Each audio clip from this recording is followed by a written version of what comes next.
4, troll marde.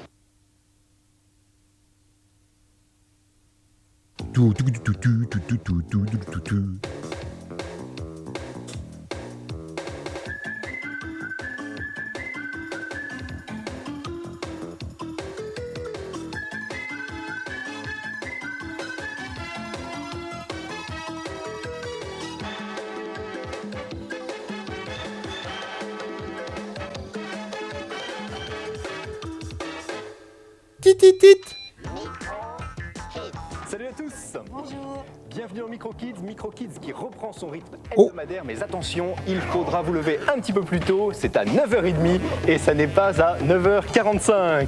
Aujourd'hui dans Micro Kids, la présentation de Mortal Kombat, le concurrent de Street Fighter 2 Turbo. Mortal Kombat qui est disponible sur Mega Drive, Super Nintendo, Game Gear, Game Boy et Sega Master System. Pour en parler, nous serons en compagnie de Christian Brechtot, le président directeur général de Acclaim. Si vous avez une carte multipoint, vous chargez la mire. Et si vous n'avez pas de carte multipoint, Un numéro de téléphone, le 36 68 68 23 ou bien votre Minitel 36 15 code France 3, rubrique Micro Kids. La réponse à notre jeu caché de la semaine dernière, il s'agissait du choix numéro 2, Battletoads. On a raté des épisodes. nous retrouvons avec les émissions hebdomadaires notre championnat. Et dans l'équipe numéro 1, j'accueille aujourd'hui Eddy, 10 ans, qui vient de Clichy, et Gaylor, 12 ans, qui lui vient de Valenton. Dans l'équipe numéro 2, Aurélien et Nicolas, ils ont tous les deux 12 ans. Le premier vient de Bénouville et le second de Giberville. Eddy, ta machine? Super NES et NES. Gaylor, tu as 12 ans. Quelle machine? Mega Drive, Master System et Game Gear. Aurélien, ton jeu favori? UN Squadron. UN Squadron sur Super Nintendo. Oui. Et toi, Nicolas? J'ai une Super Nintendo, une Game Boy et une Nintendo. Oui. Et mon jeu favori sur Super Nintendo, c'est Street Fighter 2. Tout de suite, le premier jeu à identifier. Comme toujours, vous devez trouver le bon titre pour ces images. S'agit-il de Warsong, Defender of Oasis ou Legend of Zelda? Vite. Gaylor, La 2. la 2, Defender of Oasis sur Game Gear. Une bonne réponse, un premier point marqué. Deuxième jeu à identifier.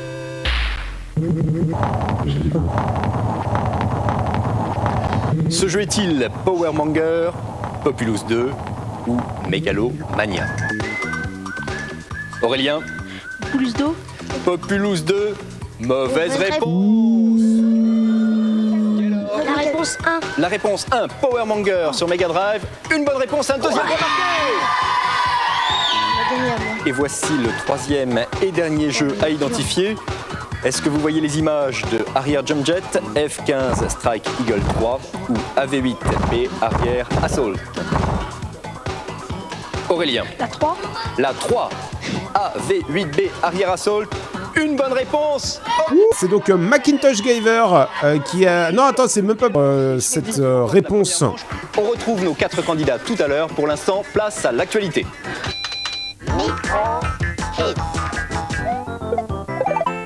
Oh là là. Moustachu vedette de chez Nintendo est de retour. Super Mario Collection de Nintendo sur Super Famicom est une compilation qui regroupe toutes les aventures du célèbre plombier italien et de son inséparable frangin Luigi.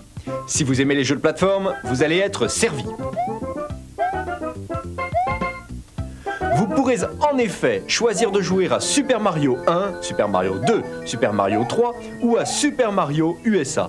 La cartouche contient les jeux originaux dans leur totalité et c'est avec le plus vif plaisir que les amateurs de nostalgie retrouveront les champignons magiques, les tortues tueuses et les crabes sauteurs qui ont bercé leurs premiers pas dans le monde merveilleux du jeu vidéo. Les crabes sauteurs.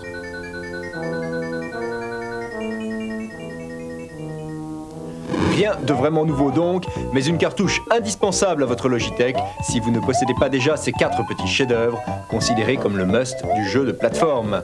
Notre note, 17 sur 20. Les sympathiques Goblins de Cocktail Vision reviennent en force sur PC avec en prime un CD-ROM. Les graphismes sont toujours aussi superbes, mais la bande sonore utilise cette fois les capacités du CD-ROM avec des bruitages qu'on croirait tirés d'un dessin animé.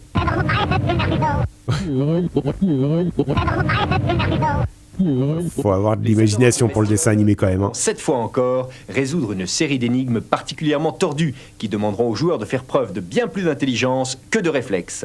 Chaque tableau est en effet un véritable casse-tête que vous devrez résoudre en utilisant tour à tour les 3 héros du jeu. Le niveau de difficulté est parfois élevé, mais on prend énormément de plaisir à essayer toutes les combinaisons possibles avant de réussir à ouvrir la sortie de chaque niveau. Et vous risquez donc de passer d'innombrables nuits blanches devant l'écran de votre PC.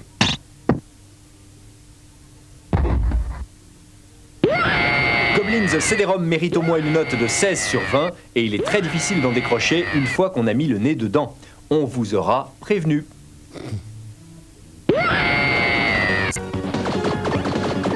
Super Turrican de Seika sur Super NES est l'adaptation d'un des meilleurs jeux de plateforme et de castagne jamais réalisés sur micro.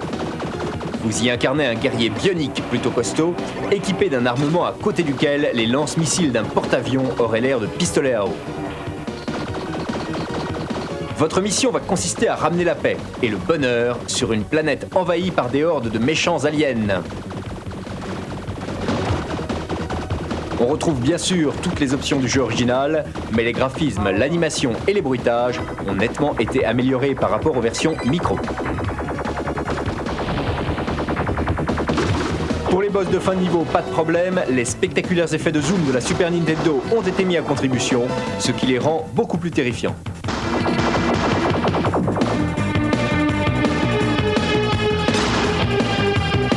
Une bonne nouvelle, les programmeurs ont eu l'excellente idée de baisser quelque peu le niveau de difficulté. Et vous n'aurez donc plus besoin de vous entraîner nuit et jour sans manger ni dormir pour espérer voir la fin du jeu. Aucun doute, Super Turrican est bien un hit, il mérite la note explosive de 17 sur 20. Oh non! Le mystère des scénarios de plateforme est parfois impénétrable. Oh non! Et on se demande bien pourquoi le sympathique petit écureuil de Bubsy sur Mega Drive passe son temps à ramasser des pelotes de laine. Pourquoi des pelotes de laine plutôt que des noisettes? Allez savoir. En tout cas, cela n'empêche pas Bubsy de se placer dans le peloton, de tête, des meilleurs jeux de plateforme du moment.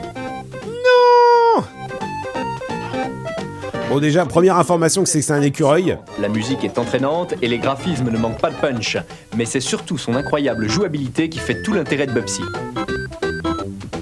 Notre charmante bébête bondit dans tous les coins de l'écran et n'hésite pas à se mettre en boule comme le premier Sonic venu pour se débarrasser de ses ennemis.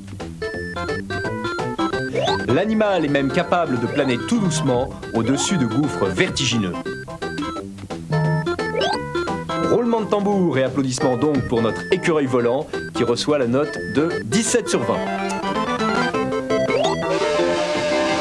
Oh non! Enfin, une simulation de moto pour Super Famicom, il était temps car jusqu'à présent c'était plutôt le désert en la matière. Malheureusement, GP1 de Altus est loin d'atteindre des sommets. Vous commencez par choisir votre moto afin de participer aux épreuves de qualification. Puis vous vous retrouvez sur la ligne de départ en compagnie des autres concurrents. Dès le départ de la course, les défauts du jeu apparaissent. Il est impossible d'empêcher vos concurrents de vous doubler et une mauvaise gestion des autres coureurs fait que vous risquez à tout moment de passer subitement de la première à la dernière place. De plus, les accidents sont fréquents, ce qui n'arrange rien. Pour rattraper un peu les défauts de la course, les programmeurs ont eu la bonne idée d'ajouter un mode 2 joueurs. Rien de tel pour s'amuser entre copains, même si les plus forcenés d'entre vous pourront regretter de ne pas pouvoir assommer leurs adversaires à coups de matraque, comme dans Road Rash 2. Cela dit, GP1 étant le seul jeu de moto qui tienne la route sur Super Famicom, il obtient quand même une note de 14 sur 20. Day of the Tentacle. Incroyable, animation à la Tex Avery, scénario et dialogue hilarant. N'ayons pas peur des mots, Day of the Tentacle sur PC de LucasArts est à ce jour le meilleur jeu d'aventure jamais réalisé. Et le voilà qui revient aujourd'hui dans une version CD-ROM encore plus époustouflante. Excuse me, Mr. Washington. Boy, what a mess. L'équipe de LucasArts n'a pas lésiné sur les moyens et a carrément demandé à des professionnels américains du doublage de dessins animés de prêter leur voix aux héros de ce jeu d'aventure délirant. Cette fois, les personnages parlent pendant toute la durée du jeu et on se croirait vraiment devant un dessin animé. Oh, blaster. Pour vous donner une idée du joyeux délire humoristique qui règne sur le jeu, sachez que vous devrez empêcher une ignoble tentacule mutante de devenir le maître du monde en dirigeant 3 adolescents boutonneux à travers 3 époques différentes. Le passé, le présent et le futur, et que les 3 gamins peuvent s'échanger des objets en les plaçant dans des cuvettes de WC, transformées par un savant fou en machine à voyager dans le temps. Rien que ça. On a eu le droit à une version française sur le tard ou pas du tout? À MicroKids, on adore. Impossible de mettre une autre note que 19 sur 20. Christian Brechtot, vous êtes le président directeur général de Eclem. Eclem qui lance un des jeux majeurs de demain. Il s'agit de Mortal Kombat.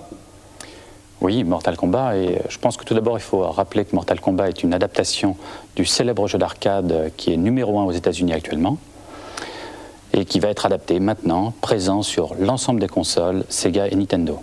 Comment se déroule une partie de Mortal Kombat? Partie de Mortal Kombat, vous avez tout d'abord 7 personnages, donc vous sélectionnez un personnage, vous devez battre les 6 autres personnages, ensuite vous devez vous battre vous-même, et à partir de ce moment-là, vous entrez dans un match à 2, et vous recombattez tout l'ensemble des personnages, et vous terminez par 2 superbes personnages mythiques, qui sont Goro et Tsansu. Oui, Tsansu qui à la fin se transforme de manière extraordinaire. C'est assez fabuleux, je crois que c'est assez unique, où on voit les personnages qui éclatent, qui sortent de l'écran, c'est vraiment très spectaculaire. Ça, c'est la version quand on joue contre la machine, on peut jouer à 2 bien sûr. Voilà, on peut également bien sûr jouer à 2, et la particularité c'est que l'on peut, contrairement à d'autres jeux, choisir exactement le même personnage et donc se battre à armes égales. Vos personnages préférés? Je pense que les personnages mythiques sont assez extraordinaires, Scorpio, Raiden, vraiment sont super, mais je dirais que j'ai une petite préférence pour Sonya Blade qui est vraiment une combattante remarquable et terrible. Quels sont les points forts de Mortal Kombat? Je pense que l'originalité de Mortal Kombat et sa grande force, c'est d'abord que c'est un jeu qui a été digitalisé à partir d'images réelles de films qui donnent un réalisme très fort et assez surprenant, avec un graphisme de haute définition. Et puis il y a des coups spéciaux qu'on ne trouve pas ailleurs. Oui, tout à fait. Vraiment, je pense que là, les joueurs en auront vraiment pour ce qu'ils recherchent, c'est-à-dire de la difficulté, mais aussi un grand plaisir. C'est vrai que certains coups sont un petit peu difficiles à réaliser. Oui, mais c'est ce qui fait vraiment tout l'intérêt de ces jeux. Mortal Kombat sort demain sur toutes les machines?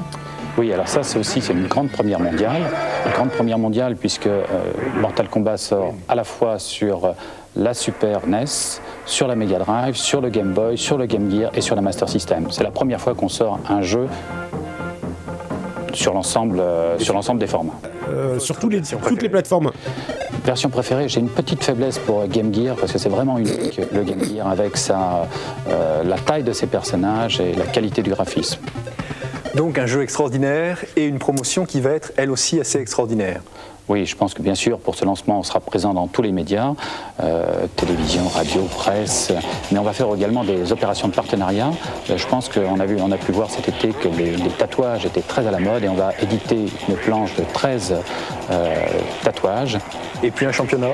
Un championnat, bien sûr, on fera un championnat en fin d'année et je pense que ça promet des luttes farouches.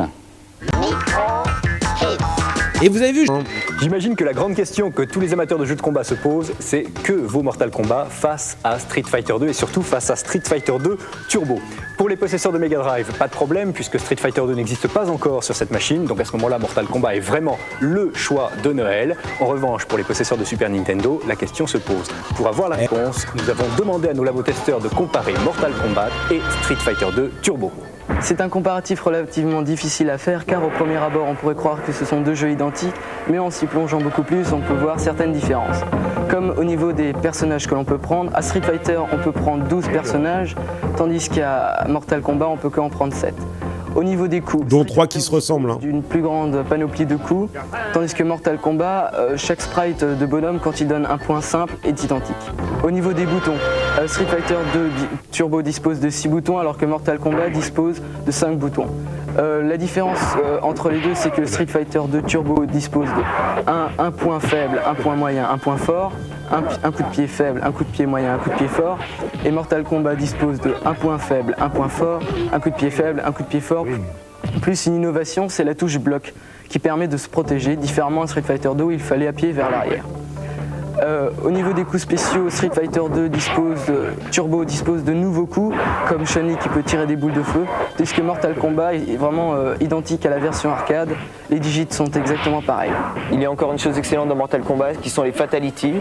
Une fois que, des fois quand le personnage que l'on abat à la fin du round reste debout, on peut le finir avec une prise très spéciale. Les graphismes de Street Fighter Turbo sont très dessin animés, tandis que les graphismes de Mortal Kombat sont très digits, ce qui est vraiment un avantage, c'est un pas vers la nouvelle génération de jeux vidéo qui sont beaucoup plus réalistes. Si vous aimez les jeux où c'est vraiment de la grosse baston, où vous voulez vraiment vous éclater, un jeu vraiment bien fun, prenez Street Fighter, tandis que si vous voulez des combats réalistes et bien faits, prenez Mortal Kombat.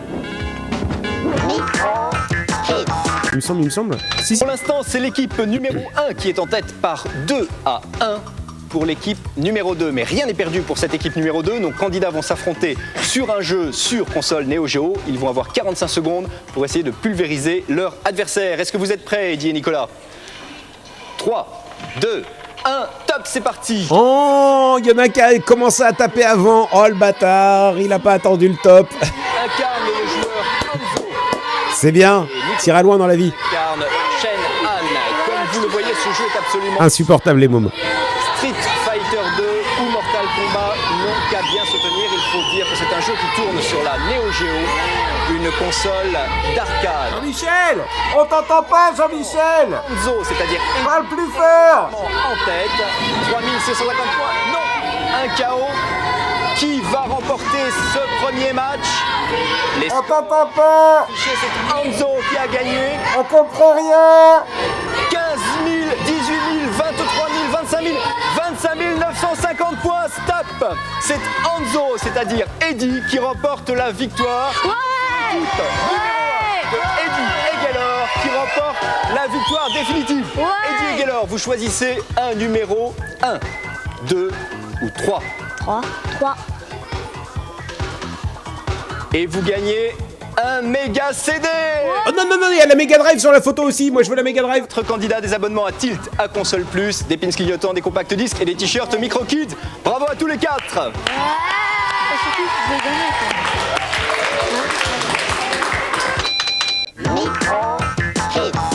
Un grand bravo à tous les correspondants du Top Jeux Vidéo Micro Kids qui ont fait un superbe travail en répondant bien précisément aux documents que nous leur avions envoyés. Les premiers résultats, les voilà. Sur Amiga, c'est Super Frog qui arrive en première position. C'est un jeu de Team 17, suivi de Flashback de Delphine Software et de Syndicate de Bullfrog. Sur CDI, 3 titres. 1K. Le numéro 1, c'est 1K, oui. Télévision. Le numéro 2, International Tennis Open de Infogrames. Et le numéro 3, Microcosme de Psygnosis. Et enfin, sur Super Nintendo, le premier, ça n'est pas une surprise, c'est Sting de Nintendo, suivi de Street Fighter 2 de Capcom et de Super Mario Kart de Nintendo. Vous savez que nous sommes toujours à la recherche de correspondants pour le top jeux vidéo Micro Kids. Si vous avez envie de faire partie de ce top, vous nous envoyez une carte postale, vous laissez un message sur le Minitel 3615 France 3 rubrique Micro Kids en spécifiant bien toutes vos coordonnées, adresse et numéro de téléphone. Si vous voulez jouer tout de suite, eh bien c'est le moment. Sortez vos cartes multipoints. Voici les 3 propositions du jour pour notre jeu. Choix numéro 1, Jimmy Connors Pro Tennis Tour.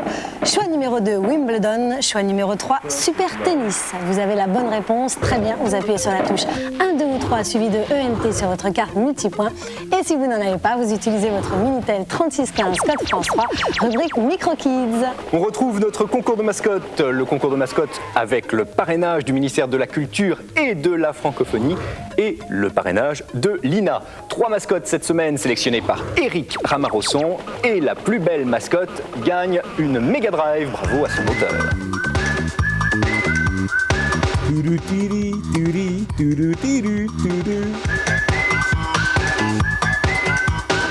KO, Nintendo, c'est un superbe fanzine qui a été créé par Momor. Momor, c'est une passionnée de jeux vidéo, une passionnée d'informatique qu'on retrouvera d'ailleurs très bientôt dans MicroKids. Elle nous parlera de sa passion et de son fanzine. Un fanzine qui coûte 40 francs, mais ça vaut vraiment la peine. Pour vous le procurer, les coordonnées sont sur le 3615 France 3, rubrique MicroKids. Et pour nous envoyer vos fanzines, voici l'adresse MicroKids Tilt Console Plus, 913 rue du Colonel Avia, 75015 Paris. La semaine prochaine dans MicroKids, le méga CD est au rendez-vous en compagnie de Michel Bams, le responsable de la communication de Sega, une émission donc à ne pas manquer. La démo d'aujourd'hui s'appelle Speed, c'est Simdrek Codex qui l'a créée, elle tourne sur Amiga, on la regarde à la semaine prochaine, jouez bien. Bye bye.